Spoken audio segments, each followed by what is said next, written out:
France Culture. Le cours de l'histoire. Xavier Mauduit. Game of Arthur la Fronde, le Moyen-Âge en série. Nous voici avec des chevaliers, des princesses, mais pas dans un conte de fées, non, dans les séries télévisées, et tout l'imaginaire médiéval est alors mobilisé. Des armures et des épées, des gueux, des trahisons, de l'amour. Pas si courtois que ça, du médiéval au médiévalisme, c'est le Moyen-Âge découpé en épisodes. Veux-tu que je t'explique en quelques mots comment fonctionne le monde ? Avec des petits mots, alors je suis bien moins intelligent que vous. Vous parlez comme un de nos dieux. Eh bien, je ne suis pas un dieu. À Dieu ne plaise. Vous devez me tuer. Vous, les Vikings, vous êtes incorrigibles. Vous sortez du ventre avec une seule chose en tête. Comment mourir ? Que faites-vous de ce qu'il y a entre les deux ? Je vous cite à comparaître au tribunal de Dieu. Maudits, maudits, vous serez tous maudits. Tu trouves cela amusant ? Non, c'est une excellente leçon. Et puis je vous en supplie, essayez de vous détendre. Un bain, ça sert pas qu'à se laver, ça sert surtout à penser à rien, à faire le vide. N'ayez pas peur. Faire le vide. À faire le vide, oui, dans la tête. Vous les avez reconnus, Justine Breton. Oui, bonjour. Bonjour, il y a Kaamelott. Il y a Kaamelott, Game of Thrones, Les Rois Maudits. Oui, Viking aussi. Viking. Ah, belle liste.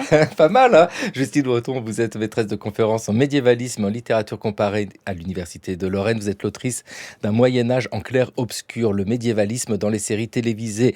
Et avec vous aujourd'hui, Laurent Vissière. Bonjour. Bonjour. Laurent Vissière, vous êtes professeur d'histoire médiévale à l'Université d'Angers. Vous aussi, vous les aviez, ces séries télévisées. Alors, on les a vues souvent. Depuis les années 70.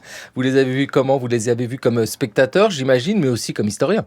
D'abord comme spectateurs, et si on remonte au Roi Maudit, c'est comme petit spectateur, et c'était déjà une rediffusion. Et puis ensuite, et évidemment, comme historien, puisque c'est un enjeu pour l'historien, de voir comment on traite le médiéval, je dis même pas le Moyen-Âge, mais le médiéval, le médiévalisme, les images que l'on fournit d'une période qui est largement réinventée. Parce que Les Rois Maudits, la série de Claude Barma, c'est le début des années 1970, 1972, 1973, avec de nombreuses diffusions et rediffusions, ce qui fait que c'est une série qui peut traverser les générations. D'ailleurs, dites-nous, Justine Breton, qu'est-ce que le médiévalisme ? Alors le médiévalisme, c'est les résurgences du Moyen-Âge en dehors du Moyen-Âge. Quand on produit des œuvres qui parlent ou qui utilisent le Moyen-Âge, à partir globalement du XVIe siècle, mais ce qu'on fait énormément aujourd'hui, notamment dans les séries, c'est du médiévalisme, c'est-à-dire qu'on ne parle pas véritablement du Moyen-Âge, on prend le Moyen-Âge presque comme prétexte pour beaucoup parler de nous-mêmes.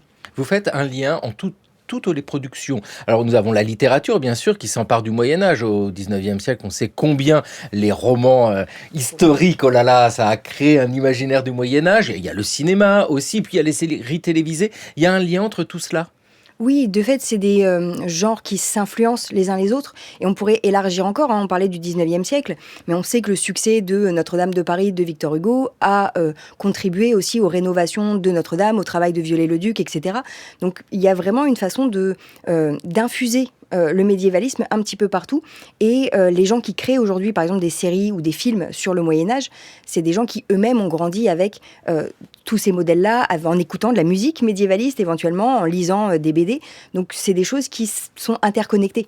Avec ce regard aussi apporté sur le Moyen-Âge. Mais alors là, ce regard historique, Laurent Vissière, là, quand on évoquait le 19e siècle, c'est aussi un moment où le regard porté par les historiens sur le Moyen-Âge et globalement par l'ensemble de la société, c'est un regard particulier. Il y a plusieurs lectures du Moyen-Âge qui ont pu être faites à différents moments de notre histoire. Oui, en fait, il y a un moment fondateur, je dirais que c'est la fin du XVIIIe siècle. C'est le moment où on se met à redécouvrir le Moyen-Âge. On voit des pièces médiévalistes chez Voltaire, par exemple, mais également chez Schiller. Il y a le mouvement romantique qui prend naissance un peu en fait avant la Révolution, mais ensuite il y a la Révolution. Il y a la destruction de l'Ancien Régime, il y a la destruction des abbayes, des châteaux, des titres, des manuscrits qui circulent, et puis il y a une restauration et on essaye de redécouvrir le Moyen-Âge perçu comme une espèce d'âge d'or. Et ça, c'est le style troubadour des années 1820, 1830, mais qui va transcender tout le 19e siècle avec la musique. On parlait de musique, mais vous avez Wagner à la fin du 19e siècle. C'est les légendes médiévales réactivées, alors avec un fond national, voire nationaliste. Il y a donc tout un imaginaire qui est réactivé d'abord, mais les historiens s'en emparent dans le même moment. On se met à restaurer des châteaux, on se met à fouiller, on se met à collectionner des objets que jusque-là on méprisait. Un immense mépris pour la peinture médiévale, par exemple, pour les objets médiévaux qui étaient barbares, qui étaient gothiques, et gothique a un sens extrêmement péjoratif. Et tout à coup, il y a une redécouverte que symbolise chez les historiens Viollet-le-Duc, qui certes a beaucoup d'excès, il reconstruit largement, mais également il vulgarise, il fait connaître. Dictionnaire du mobilier, dictionnaire de l'architecture, restent des bibles actuellement. Et je sais que ceux qui font les séries s'inspirent toujours des collections de costumes. Justine Breton. Oui, et ce qui est amusant, c'est qu'on évoque des noms là qui en fait ont toujours beaucoup d'influence aujourd'hui, en 2026, sur la façon dont on imagine le Moyen-Âge. Viollet-le-Duc, donc voilà, par son influence architecturale, c'est aussi quelqu'un qui apparaît, j'ai envie de dire, indirectement sur plein de lieux de tournage. Je pense à la série Merlin, qui a été en partie tournée au château de Pierrefonds dans l'Oise, qui est un château recréé presque de toutes pièces par Viollet-le-Duc. On évoquait Wagner. C'est depuis Wagner que les médiévistes luttent péniblement contre l'image des Vikings avec leur casque à cornes, par exemple. Donc, j'en profite pour saluer tous mes collègues qui s'acharnent aussi sur ça. Mais voilà, ça fait partie des imaginaires construits au XIXe siècle et qui se sont très vite cristallisés dans l'imaginaire collectif, ce qui fait qu'on continue en fait à les entretenir aujourd'hui. On en revient petit à petit, on avance un petit peu, on propose de nouvelles choses, mais de fait c'est difficile de lutter contre des images aussi bien ancrées. Ah oui, moi je suis fasciné par l'énergie des médiévistes qui répondent systématiquement dès que des cornes apparaissent sur un casque viking, dès que le mot dracard aussi est utilisé. Il n'y a pas de dracard, c'est ça, Justine Breton? Tout à fait, non, c'est ça, c'est qu'en fait on a des images qui plaisent énormément en plus au public parce que ça convoque tout de suite quelque chose. Si on dit dracard, tout le monde voit ce que c'est. Or, de fait, il faut retravailler, c'est des longs bateaux, voilà, on a toute une autre terminologie qui correspond d'ailleurs à des époques différentes, mais voilà, on n'a pas la force de frappe d'un film hollywoodien ou d'une série à gros budget, donc il faut qu'on soit réactif systématiquement. Vous avez de l'urticaire quand on dit moyenâgeux? Moi un peu. Moi surtout dans les copies. Voilà, c'est ça, surtout dans les copies. Alors, réciter la dynastie des Capétiens direct, c'est pas une évidence. En tout cas, faut faire un effort. En revanche, quand nous voyons les séries télévisées, nous ne posons même pas de question comment nous savons que le château doit être ainsi, qu'il a des créneaux, des machicoulis, que l'armure doit être ainsi. C'est aussi ça, la force de ces séries télévisées, c'est qu'elles mobilisent un imaginaire que nous n'avons même pas appris, au sens où il apparaît dès que nous sommes petits dans les livres de gamins. Il y a quand même des stéréotypes qui ont été mis en place, qui figent 1000 ans d'histoire. Et c'est ça qui est fascinant d'ailleurs. Oui, en fait, le problème que nous avons, c'est que le Moyen-Âge n'a pas légué d'image. On a 1000 ans d'histoire, pratiquement aucune image pour la première moitié du millénaire, puis quelques miniatures, mais même lorsqu'on représente la guerre de 100 ans, on utilise essentiellement des miniatures flamandes des années 1460 qui illustrent les manuscrits de Froissart.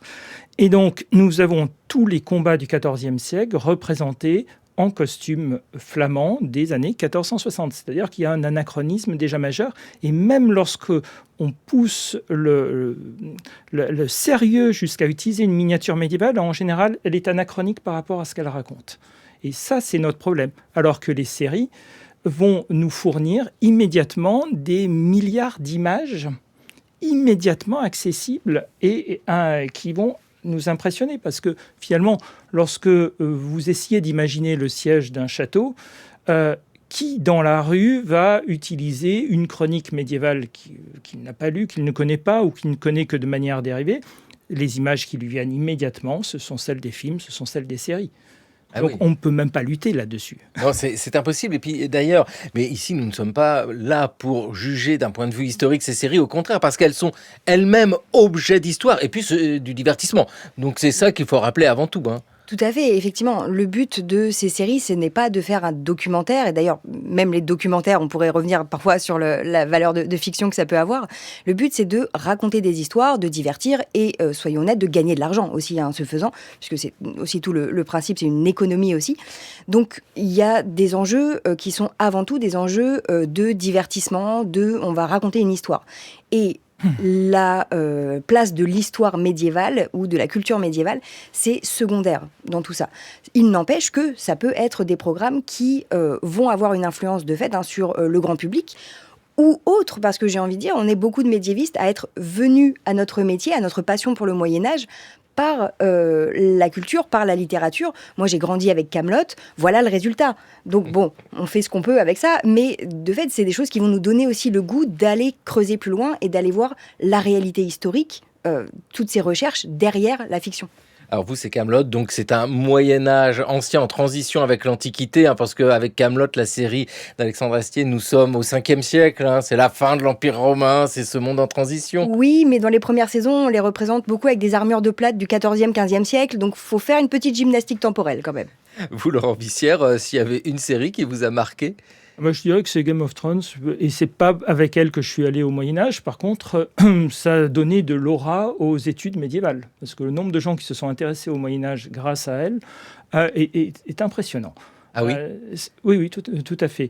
Et je dirais à juste titre, parce que il faut pas oublier que le médiévalisme utilise non seulement l'histoire médiévale, mais l'imaginaire médiéval, ce qui est tout à fait différent, et c'est très largement repris. Or, l'imaginaire médiéval, on parlait de Kaamelott, qu'est-ce que c'est sinon la relecture d'événements plus ou moins mythiques du 5e siècle par des clercs et des écrivains du 12e siècle. Lorsqu'on voit le roi Arthur, il est représenté en chevalier du 12e siècle. Et comme le roi Arthur a du succès jusqu'à la fin du Moyen-Âge, il est représenté au 15e, au 14e, au 15e, avec des armures de plate, et les châteaux se dotent de machicoulis, et ils n'ont rien de post-romain. Et donc, cet imaginaire médiéval est, par définition, anachronique. Lorsqu'on représente des héros antiques, ils sont également en chevalier du Moyen-Âge, en paladin. Lorsqu'on représente Roland dans la chanson de Roland, c'est un chevalier du XIe siècle, du type tapisserie de Bayeux à la base. C'est pas un guerrier carolingien. C'est-à-dire que les anachronismes dans les séries télévisées d'aujourd'hui sont le reflet des anachronismes qui existaient déjà au Moyen-Âge. Donc, il y a une double lecture à avoir ici de ces séries télévisées. Oui, alors ce qui veut dire qu'on n'a pas tant évolué que ça, depuis justement le XIIe ou le XVe siècle. On réitère toujours les mêmes schémas, des choses qui plaisent de fait. Et c'est intéressant parce qu'on parlait de la force de ces images. On a eu tendance à condenser toute la période, à condenser 1000 ans d'histoire parce que justement, on a ces anachronismes à répétition qui n'énervent que les historiens, que quelques médiévistes, mais qui sont absolument pas gênants pour la narration et pour la réception du grand public.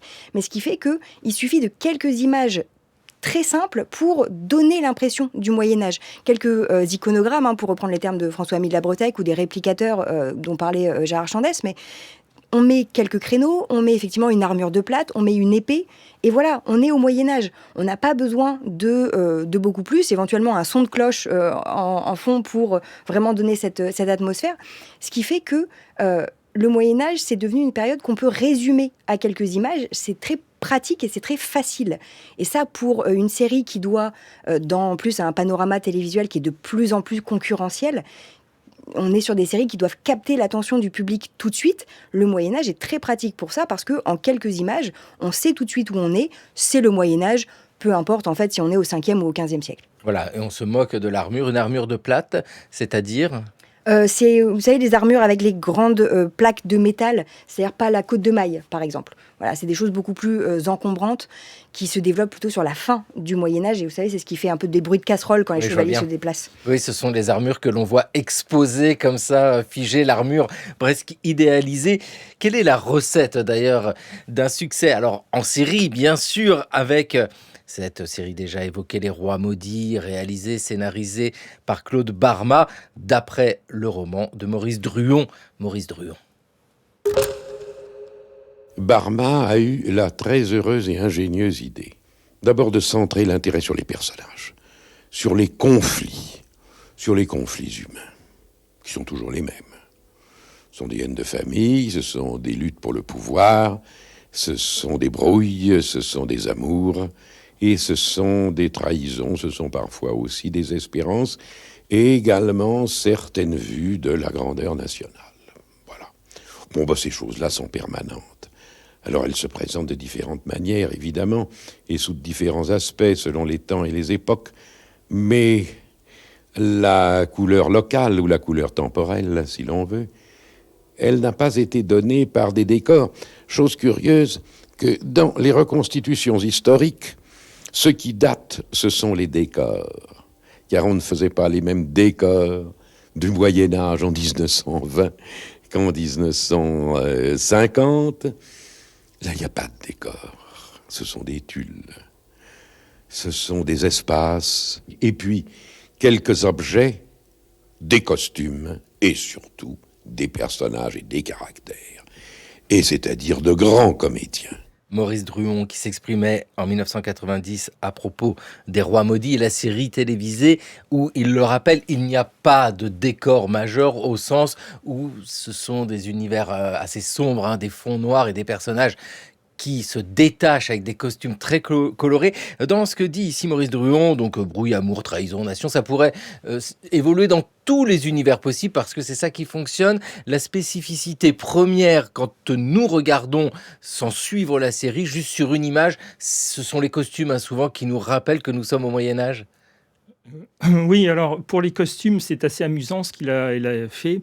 Les femmes ont des costumes qui font fin XIIIe siècle, donc on est assez près du début du XIVe.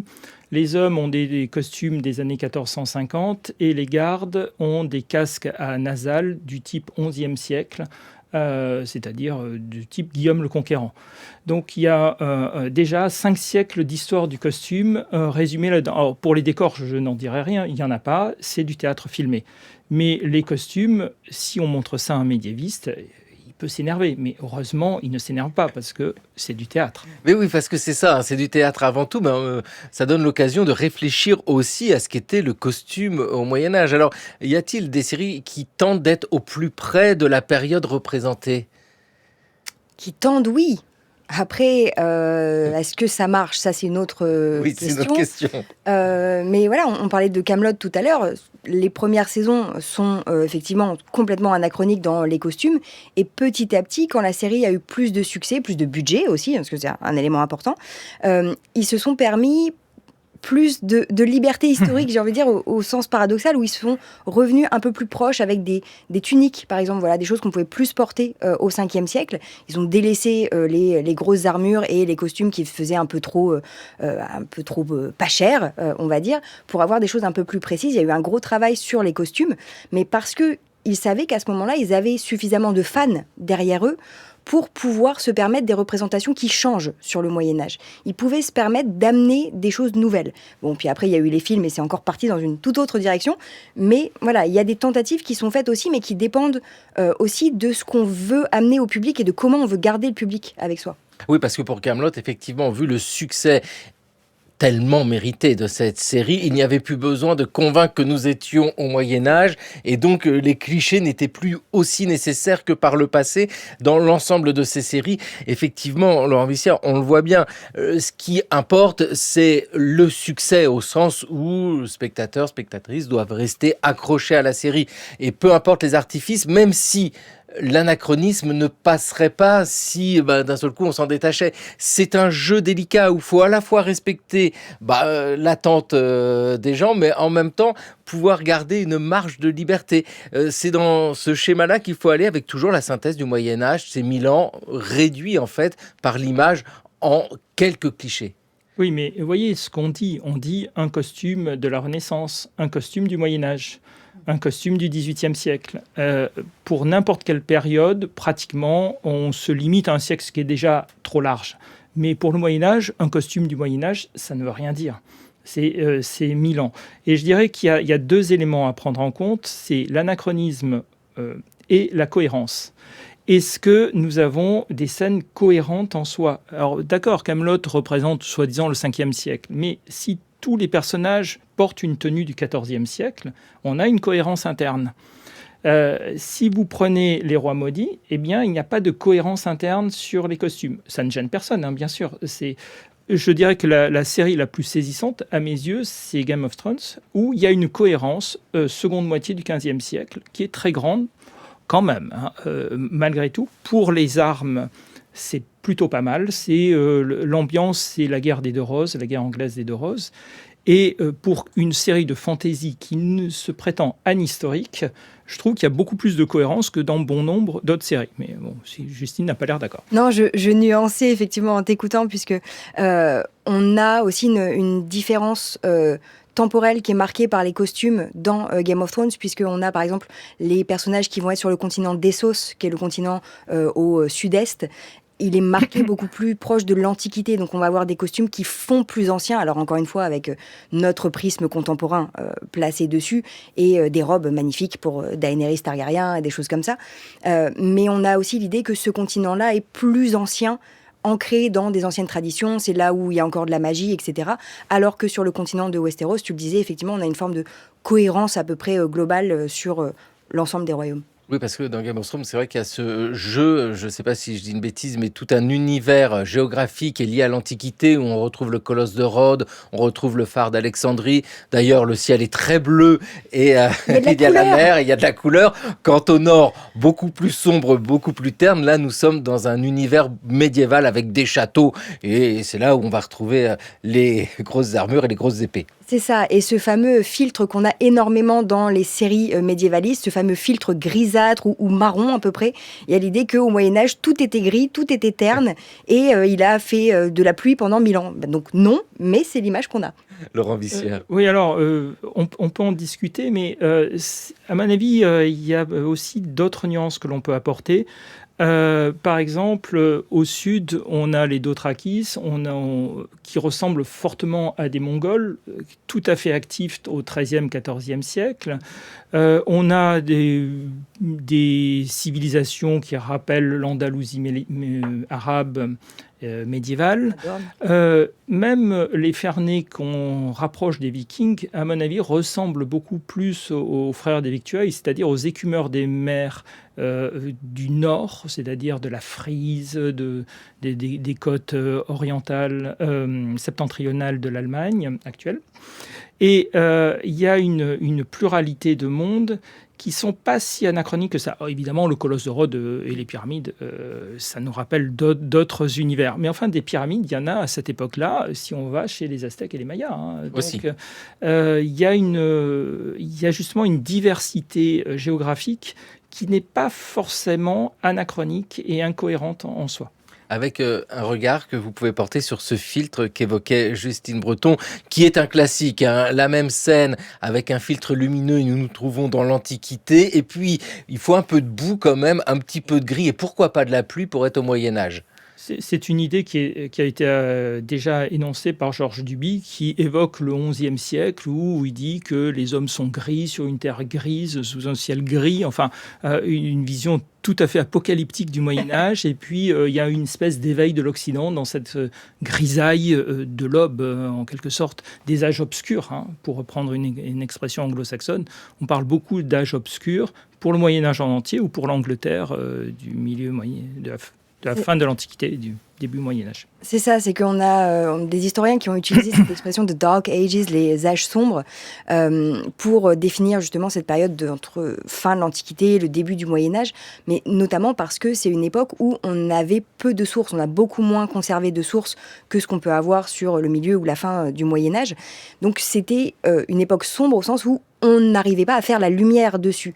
Mais c'est une expression qui marche très très bien, qui, encore une fois, a un gros potentiel marketing et qui a été en fait très vite réinterprétée en pensant que c'est une époque sombre, au sens où c'est une époque violente, obscurantiste, et de obscurantiste à complètement obscur, il n'y a qu'un pas. Donc en fait, on a fait une succession d'interprétations on a peu de sources, donc on essaye de faire la lumière sur l'époque. On a interprété, c'est une époque de violence, de teintes complètement ternes et de cette espèce d'ambiance très, très sombre dans tous les sens du terme. Oui, c'est authentiquement sombre ce Moyen-Âge, avec quand même deux grands types de séries, j'ai l'impression, et vous allez me corriger, des séries qui se veulent raconter l'histoire telle qu'elle a été avec des personnages réels qui ont existé, et puis un autre genre où le Moyen-Âge est la toile de fond pour développer l'existence de personnages de fiction. Oui, alors après, on a assez peu de séries vraiment historiques qui s'appuient vraiment sur des personnages de l'histoire. Alors on en a un petit peu, hein, bien sûr, mais par rapport au nombre de séries adaptées d'univers de fiction, d'univers littéraire notamment, c'est beaucoup moins. Mais on a quelques petites choses. Là récemment, il y a eu la série King and Conqueror, par exemple, sur justement l'histoire de Guillaume le Conquérant. Il y a une première saison pour le moment. Ils adoptent tous les clichés de ce filtre grisâtre, il y a de la violence, des femmes violées dès les deux premiers épisodes, enfin voilà, tout ce qu'on attend, des gros clichés sur le Moyen-Âge. Et j'ai trouvé par exemple que cette série, sous couvert d'un événement historique, alors encore une fois avec ce qu'on a comme information dessus, ils ont réussi à proposer quelque chose d'un peu plus nouveau, c'est-à-dire qu'ils partent de ces clichés. Et petit à petit, tout au long de la saison, si on s'accroche, on se rend compte qu'ils proposent de nouvelles formes de narration, des personnages qui sont plus ambigus qu'il n'y paraît, comme ce qu'on avait dans Game of Thrones, mais aussi des personnages masculins qui sont moins les grosses brutes qu'on a l'impression qu'ils sont, des personnages féminins qui agissent beaucoup plus que ce qu'on pourrait avoir l'impression. Donc ils amènent petit à petit de la nuance dans ce récit historique pour aussi parler justement aux spectateurs contemporains qui ne se reconnaissent pas forcément dans ces modèles clichés du Moyen-Âge. Et dans ces récits historiques, nous avons bien sûr les rois maudits avec tous ces personnages qui sont dans les livres, qui sont là dans les archives, notamment Philippe IV, Philippe le Bel. Ramené pour mourir à Fontainebleau, où il était né, le roi erra en lui-même comme un voyageur égaré. Où sont mes victoires? Qu'ai-je fait qui soit assuré de durer après moi? Nous avons fait canoniser mon grand-père, le roi Louis, par le pape Boniface. Était-il vraiment un saint? Un saint est un bel ornement dans une famille royale. Et les Juifs? N'en avons-nous pas trop fait brûler? Ce sont créatures humaines, souffrantes et mortelles comme nous. Dieu ne leur donnait pas. L'œuvre était sainte, puisque le royaume avait besoin de leur richesse. Rien n'est grand, sire, qui n'ait sa part de doute. Vous avez régné grandement.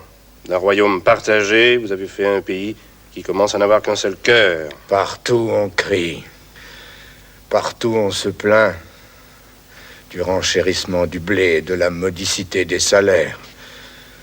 Et ceux qui crient ne peuvent pas comprendre que ce qu'ils réclament et que je voudrais leur donner dépend du temps et non de ma volonté. Sire, ne leur demandez pas de comprendre. Ils cesseraient vite d'obéir. Le peuple, jamais unanime, sauf dans l'ingratitude.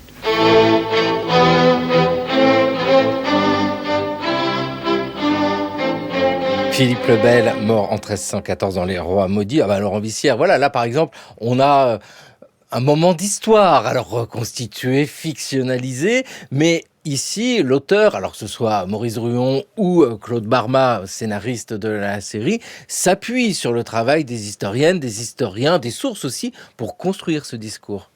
Je dirais même que le texte est assez remarquable. Il n'y a rien de faux là-dedans. Alors, c'est condensé, mais qu'est-ce que l'auditeur, enfin le spectateur va voir ? D'abord, un éloge de la raison d'État. De fait, Philippe le Bel est un de ces premiers rois à mettre en avant ce qu'on appellera plus tard la raison d'État, l'idée de créer un État fort. Et on voit également le peuple souffrant qui ne comprend pas. Et de fait, le début du XIVe siècle est une mauvaise période climatique. Donc, il y a également une réalité. Et c'est une très belle introduction au reste de la série, puisqu'on va voir l'œuvre de Philippe le Bel mise en morceaux. La France déchirée, la couronne à l'encan, le peuple révolté. Donc c'est une très très belle mise en bouche. Et d'un point de vue historique, là pour le coup, on peut pas hurler. Oui, voilà, c'est une belle proposition, Justine Breton. C'est du médiévalisme au sens où c'est une création artistique, en l'occurrence, qui s'inspire du Moyen-Âge. Mais on entend bien que dans le médiévalisme, il y a des degrés. On peut aller très très loin ou on peut le faire en subtilité. Oui, parce qu'on a du médiévalisme dans Les Rois Maudits, comme on a du médiévalisme dans la saga Mad Max. Donc c'est très, très éclectique. Et effectivement, il y a parfois une volonté de se rapprocher au plus près de l'histoire. On a des séries qui font appel à des consultants historiques, alors de façon plus ou moins soutenue et avec des consultants qui sont plus ou moins écoutés, mais on a malgré tout une volonté de se rapprocher au plus près. Et on a d'autres séries, et je pense notamment à pas mal de séries de fantasy qui intègrent justement de la magie comme élément central de l'intrigue. Là, le Moyen-Âge peut avoir parfois une présence plus diffuse. Je pense à des séries comme les Chroniques de Shannara. Ils vont employer des éléments de médiévalisme, mais ils vont aussi piocher dans différentes époques pour que ça plaise à un très large public. Donc on peut avoir un tout petit peu ou énormément de médiévalisme. C'est très variable, et j'ai envie de dire, c'est aussi tout l'intérêt des séries d'avoir un temps long, en tout cas quand elles fonctionnent, quand elles plaisent au public, ce qui fait qu'on peut avoir des séries qui commencent avec peu de médiévalisme et se renforcent, ou inversement. Donc ça peut aussi être une échelle un peu variable sur l'ensemble d'une narration. Est-ce qu'il y a des points communs à toutes ces séries, au-delà simplement du décor, des costumes, de l'univers? Est-ce que nous avons, notamment en vous lisant, Justine Breton, Un Moyen-Âge en clair-obscur, votre travail sur le médiévalisme dans les séries télévisées, des chapitres qui sont extrêmement clairs, notamment sur la place de la noblesse, sur la place d'une noblesse masculine et virile? Ça, dans toutes les séries, on entend beaucoup de voix d'hommes, Oui, alors ça change petit à petit. Depuis les années 2010, on avance, même si on a désormais remplacé les modèles très majoritairement masculins par un modèle de femme jeune, très grande, très blonde. Donc, bon, on apporte plus de diversité, mais on avance doucement. Mais de fait, il y a cette idée que les récits centrés sur le Moyen-Âge, c'est beaucoup centré sur la noblesse régnante et sur des guerriers. C'est-à-dire des personnages qui vont être actifs et qui vont permettre justement d'avoir de beaux costumes et de beaux décors. Et on a quelques autres récits, on a quelques présences du peuple, mais c'est très rare. Souvent, ils se fondent plutôt dans le paysage. On a très peu d'artisans également. On a eu l'exception avec les Piliers de la Terre, par exemple, parce que c'est consacré à la construction d'une cathédrale. Mais voilà, on est très principalement basé sur ces personnages de rois, de guerriers, de seigneurs, et donc de fait beaucoup d'hommes. Beaucoup d'hommes dans ces séries-là. Alors, je dirais que pour le peuple, il y a Thierry Lafronde qui abandonne sa noblesse. Mais ça reste un seigneur. Ça reste un seigneur. Mais il rassemble autour de lui des gens du peuple. Il y a une équipe et nationale, pour le coup. Et puis Thierry Lafronde, c'est tout de suite l'aventure. Je suis bien mort, non? Non. Non? Alors faut que je m'en aille. Faut que je retourne au village. Ils n'ont pas le droit. Ils n'ont pas le droit de clouer sur ma porte. J'y vais. Non, Bertrand. Tu n'iras pas au village avant longtemps. Ni moi non plus. Alors, mais qu'est-ce qu'on va faire? Nous nous cacherons. Nous connaissons ces bois mieux que les Anglais. Nous lutterons. À notre manière. Celle dehors la loi que nous sommes maintenant. Je te remercie de ton aide, Géant. Te voici libre. Je te souhaite bonne chance. Non, messire Thierry, je reste avec vous. Oui, je sais, je suis un drôle de compagnon, j'ai pas tellement le sens de l'honnêteté, mais... Tu soulignes l'honneur. Ce n'est déjà pas si mal. Oui. Et nous allons leur faire payer cher tout le mal qu'ils nous ont fait. Me pendre, moi. Nous allons faire du beau travail, monseigneur. Non, pas monseigneur. Officiellement, Bertrand, tu es mort. Mais Thierry de Janville aussi est mort. Prenez garde, Messire Florent. Prenez garde, Prince Édouard. Thierry de Janville n'est plus, mais il reste Thierry Lafronde.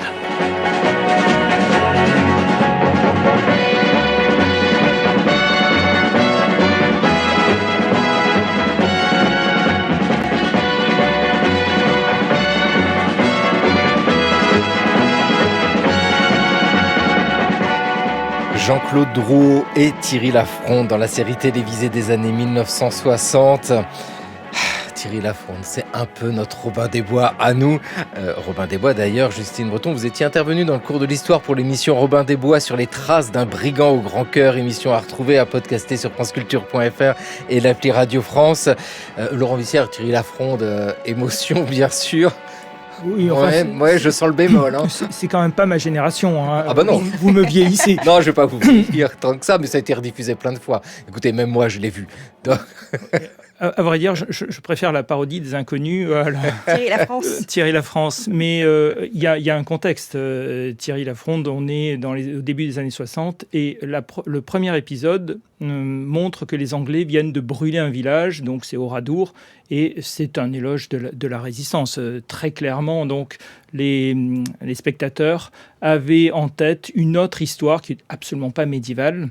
Donc on lutte contre les Anglais, mais on pense aux Boches. Lorsqu'il y a un château occupé par les Anglais, il a eu des aires de commande autour, et ça se passe en Sologne occupée. Et à ma connaissance, la Sologne n'a jamais été occupée par les Anglais. Donc là, on est très très loin de... Et il a une fronde parce que Robin des Bois avait déjà un arc. Ah oui, tout simplement. Et puis pour les décors, avec Thierry Lafronde, nous avons l'archétype ici de l'économie de la série télévisée au sens des budgets. Décors minimaliste. Pour Les Rois Maudits, c'était des grandes pièces de tissu noir. Là, pour Thierry Lafronde, c'est la forêt. La Sologne, oui. Oui, c'est ça. La forêt, les étangs. Parce qu'il faut ça, hein, dans un univers médiéval, il nous faut beaucoup de nature. C'est important d'avoir des grandes étendues qui permettent aux cavaliers, par exemple, de s'arrêter et de voir le château au loin. Comme ça, on peut juste faire une petite maquette de château, comme l'avaient déjà fait les Monty Python dans Sacré Graal, ou un effet d'incrustation, ça coûte pas trop cher. Et effectivement, la forêt, c'est un gros avantage pour les tournages parce que on peut en trouver pas mal en France, même si nos forêts actuelles ne ressemblent pas vraiment aux forêts du Moyen-Âge. Mais ça donne tout de suite l'illusion on est dans un autre espace-temps. Et après, il suffit justement de quelques personnages en costume, d'un fanion quelque part, et éventuellement d'un son de corne, et on se retrouve dépaysé complètement. Donc c'est très pratique et très économique, la forêt. Et très médiéval, puisque dans les romans de chevalerie, un chevalier quitte son château, traverse la forêt, se perd et entre dans une clairière, découvre un nouveau château, une lande, mais la forêt est le contraire en fait du chemin. La forêt est faite pour se perdre. Ah oui, dès lors, l'aventure peut commencer. Dans Thierry Lafronde, il y a un personnage féminin, c'est Isabelle. Thierry veut absolument retrouver Isabelle et c'est bien difficile.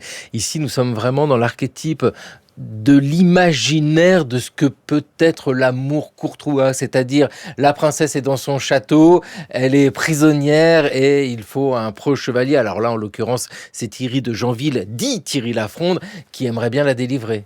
C'est un conte de fées. Oui, c'est un conte courtois. L'homme est là pour faire des exploits qui montrent qu'il est digne de sa dame. Et parmi ces exploits, il peut y avoir délivrer la dame d'un dragon, d'un méchant seigneur, d'un brigand, d'un bossu, d'un lépreux. On a ça aussi. Donc, toutes sortes de gens non fréquentables au Moyen-Âge. Thierry de Janville est dans une tradition littéraire tout à fait standard. Et dans l'évolution des séries télévisées, parce qu'avec Thierry Lafronde, nous sommes dans les années 1960, vous nous avez dit, Justine Breton, qu'on voit une place accordée aux femmes de plus en plus importante, qui correspond d'ailleurs à l'évolution de la société. Oui, de fait, les séries sont d'abord un écho de ce que nous, on attend aujourd'hui. Et dans les séries des années 60-70, on trouve beaucoup, de toute façon, on le voit au titre, Thibaut ou les Croisades, Ivanhoé, les aventures de Galahad. On se retrouve avec des séries centrées sur un héros masculin, généralement un chevalier ou un seigneur, qui va fédérer autour de lui tout un tas de gens, parce que forcément, c'est quelqu'un de très charismatique et qui sait unir les peuples. Et petit à petit, on avance, on va avoir de plus en plus de groupes aussi, ce qui permet d'avoir plus d'intrigues, ce qui fait des séries plus longues avec des narrations croisées. Donc ça demande aussi un peu plus d'exigence de la part du spectateur à partir des années 80-90, parce que Thierry Lafronde, on pouvait simplement regarder un épisode en plein milieu et on n'avait pas besoin de suivre le reste. À partir des années 80-90, on va avoir de plus en plus de séries qu'on dit feuilletonnantes, c'est-à-dire, globalement, si vous avez loupé les 3 premières saisons, ça va être compliqué de commencer en plein milieu de la 4e. Donc on a besoin de narration aussi suffisamment étoffée pour remplir tout ça. Donc on rajoute des personnages, ce qui nous donne l'occasion de rajouter un peu plus de personnages féminins, qui petit à petit vont aussi arriver sur un pied d'égalité avec les personnages masculins. Et il faut attendre globalement les années 2010 voire 2020 pour avoir vraiment des séries centrées sur des figures féminines qui sont généralement pas seules, mais pour avoir des femmes de premier plan qui, pour beaucoup, ont un rôle qu'on a attribué en fait pendant longtemps à un homme, c'est-à-dire qu'elles règnent, elles combattent. On n'a pas encore vraiment de modèle dans les séries de femmes qui seraient puissantes comme pouvaient l'être les femmes puissantes au Moyen-Âge. il faut toujours que ça passe par le côté guerrier, notamment, mais parce que c'est encore une fois de la fiction et c'est du spectacle. Et on s'attend à un divertissement spectaculaire. C'est le cas dans la série Viking. Comme il est étrange, Lagertha, que tu tiennes le rôle de l'usurpatrice. Une femme contre une autre, cela ne correspond pas vraiment à ta réputation. Je n'ai jamais été une usurpatrice. C'est toujours moi qu'on a spolié. Tu as pris mon époux, mon monde, ainsi que mon bonheur. Le fait que tu sois une femme ne change rien à cela. Je n'ai pas pris ton époux, il a choisi d'être avec moi. Tu l'as ensorcelé. Si c'est ce que tu veux croire, libre à toi. Des femmes peuvent avoir une emprise sur des hommes, mais ce n'est pas toujours de la magie, n'est-ce pas, Lagertha? Quoi qu'il en soit, Ragnar est mort. Tu n'en sais rien. Je l'ai vu dans un rêve. Je l'avais mis en garde contre son voyage. Dans mon rêve, ces navires ont coulé dans une tempête et Ragnar est mort. Les dieux avaient prédit que Ragnar aurait de nombreux fils. Et je lui ai donné ses fils. Je fais tout autant que toi partie de son histoire, Lagertha. Mais dorénavant, je renonce à tout.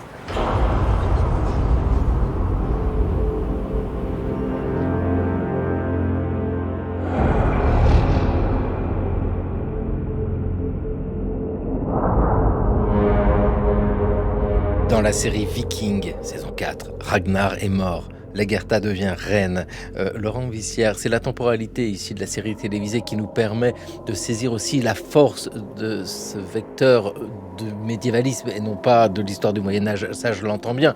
C'est une grande différence par rapport à un film, c'est d'avoir cette durée qui permet, comme nous disait Justine Breton, de faire entrer d'autres personnages, d'autres intrigues, d'autres histoires et donc d'autres regards. Oui, c'est le principe de la série, c'est qu'elle est profondément immersive. On va suivre des personnages et pour qu'il y ait des saisons nouvelles, il faut que les personnages changent et notamment changent de statut. Donc c'est important de montrer l'évolution pour des femmes. Mais en l'occurrence, avec le personnage de Lagertha, on entre dans un fantasme de plus en plus répandu et qui a vraiment le vent en poupe dans les séries actuelles. C'est la femme combattante qu'on appelle parfois la guerrière ou la chevaleresse ou des choses comme ça. Alors, chez les Vikings, il y a un doute puisqu'il y a la fameuse tombe de Birka où on a fouillé comme une tombe d'homme au 19e siècle et puis réévalué et c'est une femme enterrée avec toute une panoplie guerrière. Est-ce à dire qu'elle a combattu? En fait, on n'en sait rien. Elle est enterrée avec des symboles de pouvoir. Donc, là, une certitude, c'est que c'était une femme de pouvoir, honorée de son vivant, honorée après sa mort. Ensuite, est-ce qu'elle a manié l'épée? C'est possible. Certaines sagas pourraient laisser entendre que, dans certains cas, ça se faisait. C'est donc de l'ordre du possible, mais pas de la certitude. Or, la série nous donne des certitudes puisqu'on a une femme d'abord qui se bat avec son mari pour montrer qu'elle est l'égale de son mari, puis se bat avec d'autres hommes, met en fuite d'abord des brigands, alors c'est petits joueurs au départ, mais petit à petit elle se met à conduire des armées et elle conduit même le siège de Paris à un moment donné et on s'aperçoit que Paris est défendu par une autre femme. Donc là vraiment elle a pris du galon. Et dans Game of Thrones, exactement pareil, nous avons des femmes chefs d'armée. Pas tellement. La Khalifi, avec ses dragons. Elle finit tellement bien. Dites pas la fin. Ne divulgachez pas. Sans divulgacher, c'est un des problèmes de Game of Thrones sur les dernières saisons, c'est que justement, on leur a beaucoup reproché tout au long de la narration de mettre énormément en avant les violences sexistes et sexuelles, de s'acharner un petit peu sur les personnages féminins. Souvent, les producteurs ou les showrunners ont un peu brandi cette espèce de joker en disant « c'est pas nous, c'est le Moyen-Âge qui était violent comme ça ». Donc là, ce qui a fait grincer des dents, effectivement, les médiévistes de la planète entière. Mais ce qui fait que petit à petit, ils ont pris le contre-pied, ils se sont mis à insister davantage sur des femmes, effectivement, de pouvoir. Donc on a autour de Daenerys, autour de Sansa, on a aussi le personnage de Cersei, à sa façon, qui est une femme extrêmement puissante. Donc ils sont partis un petit peu sur l'extrême inverse. Et petit à petit, la narration de la série a dépassé leur trame romanesque, puisque George Martin n'a pas encore écrit la fin. On continue à y croire malgré tout. Ce qui fait qu'ils ont un petit peu précipité la fin dans les 2 dernières saisons et ils sont retombés dans des clichés de fantasy notamment avec l'idée que une femme de pouvoir est forcément une femme méchante et une femme négative. Donc avec l'idée qu'il fallait évincer toutes ces méchantes femmes, donc que ce soit Cersei, Daenerys, même Sansa d'une certaine façon, sans spoiler, elle se retire en partie on va dire, de sa féminité pour pouvoir assumer un poste de pouvoir. C'est difficile sans spoiler à la fin. Donc on sent qu'il y a encore une ambivalence sur le fait de représenter des femmes de pouvoir, ambivalence qu'on va parfois projeter justement sur le Moyen-Âge. Or, on sait qu'il y avait des femmes puissantes au Moyen-Âge, ça ne veut pas dire que toutes les femmes étaient puissantes. C'est important de le rappeler. Et puis, ce que vous venez de dire, là, Justine Breton, c'est vraiment cela aussi qui nous permet de saisir comment, dans toutes ces séries télévisées qui concernent le Moyen-Âge ou qui prennent le Moyen-Âge comme toile de fond, ces séries médiévalistes, nous avons beaucoup de violence parce que c'est ce joker. Le sexisme, c'est ce joker. Oh, ça se passe au Moyen-Âge. Et donc, ça renforce aussi les clichés sur le Moyen-Âge. Bien sûr, mais dire que la guerre est permanente au Moyen-Âge n'est pas non plus totalement faux. Il y a... Tout comme la guerre est permanente aujourd'hui. Oui, enfin, il y a quand même tout l'aspect guerre féodale, qui sont des guerres à bas bruit, qui sont des guerres limitées. Mais enfin, c'est limité, mais lorsque vous habitez un village qui est brûlé, le fait que ça ne concerne que votre village, ce n'est pas une consolation. Voilà. Donc, lorsqu'on montre ces scènes de combat, de pillage, on n'est pas non plus dans le délire le plus absolu. Voilà, ce sont des clichés, mais nous savons bien que tout cliché a un fond de vérité. Après, c'est l'exagération que l'on en fait et la généralisation, parce que systématiser les choses. Mais c'est intéressant de le voir aussi, parce que au moment d'écrire les scénarios, il y a la volonté de chercher là où on se dit ça va plaire aux téléspectateurs et aller plus loin. Donc on y met quoi pour le Moyen-Âge ? Je le dis simplement, de la violence, du sexisme ? De la violence, du sexisme. Alors, il y a aussi des beaux châteaux, des beaux décors, pas mal de choses à ce niveau-là. Et il faut aussi un héros qui est ancré dans le Moyen-Âge, mais qui aspire à sortir du Moyen-Âge. Il faut un héros, en fait, très contemporain, auquel les spectateurs vont pouvoir s'identifier, c'est-à-dire celui qui va amener de l'innovation, celui qui va amener des idées nouvelles. Donc c'est Ragnar dans Vikings, c'est Tyrion ou Jon Snow dans Game of Thrones, c'est Arthur dans Camelot. Voilà, un héros qui veut tirer en fait son époque hors de ce marasme qui est censé être le Moyen-Âge. Oui, puis vous avez des personnages qui sont absolument incroyables, et c'est ce que vous disiez, Laurent Vissière, avec ces séries sur le temps long, on s'attache, ou en tout cas, nous sommes proches de ces personnages, nous voyons leur évolution et leur volonté de faire bouger les choses, parce que ce sont des phénomènes aussi de génération, et on veut faire bouger les choses. C'est le cas dans Game of Thrones d'Arya, la ptiote là qu'on voit grandir. Qui êtes-vous ? Ton maître a dansé, Syrio Forel. Demain, tu l'attraperas. Maintenant, ramasse-la. Elle est trop lourde. Elle est lourde comme il faut qu'elle le soit pour te rendre fort. On fait comme ceci. Une main, c'est tout ce qu'il te faut. Montre-moi comment tu tiens l'épée. Tu dois la tenir avec délicatesse. Et si je la laisse tomber ? L'acier doit faire partie de ton bras. Peux-tu laisser tomber une partie de ton bras ? Non. Pendant 9 ans, Silvio Forel a été première épée du seigneur de la mer de Bravos. Il connaît ces choses-là. Tu dois m'écouter, mon garçon. Je suis une fille. Garçon, fille, tu es une épée. Voilà tout. Maintenant, nous allons commencer la danse. Souviens-toi, mon enfant. Ce n'est pas la danse de Westeros que nous allons apprendre. La danse de chevalier, ou en taillade, ou au martel. Ceci est la danse de Bravos. La danse de l'eau.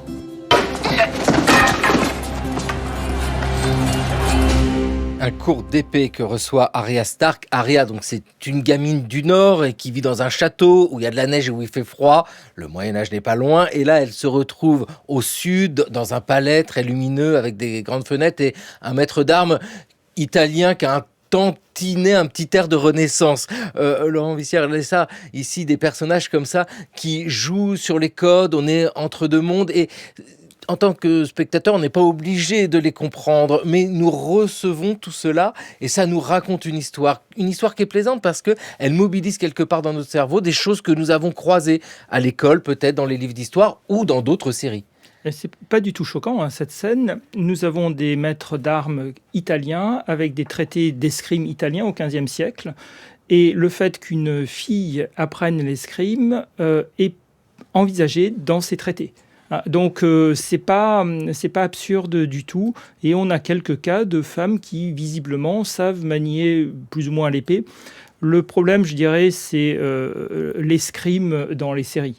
Alors Game of Thrones, c'est pas trop mal, c'est une escrime médiévale historique pas trop mal faite, mais vous prenez Thierry Lafronde, c'est tiré des films de KPDP. Donc en fait, il utilise une épée médiévale pour faire de l'escrime façon mousquetaire, avec un fleuret. Ouais, il se fait tuer normalement. Oui, vous prenez The Witcher, et lui, il utilise une escrime qui est plutôt d'arts martiaux ou de samouraï. Il a d'ailleurs une tête de samouraï à moitié. On voit la confusion avec d'autres styles d'escrime qui apparaissent. Oui, c'est là où le spectacle prend le dessus. Pour qu'un combat à l'épée soit spectaculaire, il faut faire de l'escrime de spectacle. C'est ça. Et alors, on peut reprocher beaucoup de choses à la série The Witcher, et je suis la première à le faire. Mais de fait, il y a des très beaux combats, c'est-à-dire très chorégraphiés, pas historiques du tout, mais très divertissants avec une dimension cinématographique. On a aussi, là, encore une fois, cet effet de transmédialité, parce que on est sur une série adaptée de romans, d'une œuvre littéraire, mais il y a aussi un jeu vidéo qui est passé par là. Et en fait, l'idée, c'est de reproduire dans la série les sensations que le joueur pouvait avoir en jouant, justement, en faisant ses combats. Donc on a des pirouettes, on a des épées qui tournent dans tous les sens. Effectivement, d'un point de vue martial, je questionne la viabilité du combattant, mais ça donne un grand spectacle sur un petit écran. Et vous venez d'évoquer les jeux vidéo, Justine Breton, parce que notre imaginaire de ce monde médiéval, notre médiévalisme nous vient de nos lectures des séries télévisées quand une nouvelle génération à laquelle j'échappe ne connaît pas. Hélas, et je le dis vraiment, hélas, cet univers des jeux vidéo qui offre encore... Alors, les mêmes clichés ou d'autres clichés peut-être? Alors, il y a les mêmes clichés. On va avoir des jeux qui jouent beaucoup sur ça. Je pense au jeu Dark Souls qui, justement, s'inspire d'une vision très très très sombre du Moyen-Âge de fantasy, où là, globalement, en plus, on va mourir à tour de rôle, en boucle dans ces jeux, jusqu'à ce qu'on maîtrise la roulade, globalement. Donc on a des esthétiques qui vont vraiment pousser le curseur au maximum, mais on a aussi des univers médiévalistes beaucoup plus colorés, toujours basés sur l'aventure. Je pense à tous les jeux autour de Zelda, Legend of Zelda par exemple. Et on a aussi des choses un peu plus récentes et beaucoup plus polyvalentes. Je pense à quelque chose comme Tiny Glade, qui permet de créer des paysages médiévaux, des petits châteaux, c'est très bucolique, c'est très apaisant, et on peut avoir un Moyen-Âge plus de contes de fées, là, mais où on n'a pas de violence, où on n'a pas de combat, et on n'a pas nécessairement des gens qui se tranchent la tête tout le temps. Ça, c'est pas mal. Et d'ailleurs, une tête, on n'arrive pas à la trancher d'un coup d'épée et elle saute en l'air. Vous me faites non, Laurent Vussière, on est bien d'accord. Surtout que le cou est protégé en général par un gorgerin ou un camail de manne. Voilà, en plus encore, quoi. Et alors, dans cette histoire-là, c'est vrai que nous avons évoqué les différentes composantes d'une société. On l'a dit très vite tout à l'heure, mais... Formidable Camelot, Laurent Vussière, la place, c'est vrai, des paysans, des paysannes dans ces séries télévisées, c'est aussi une toile de fond. Ça apparaît, bien sûr, parce qu'on ne peut pas faire autrement, mais ça correspond au manque de sources. Pour le dire d'une autre manière, parce que historien arrive à aller trouver ces sources et arrive à décrire le monde paysan. Mais les documents tels qu'ils sont imaginés, ces manuscrits enluminés, laissent moins de place aux paysans qu'aux élites dominantes.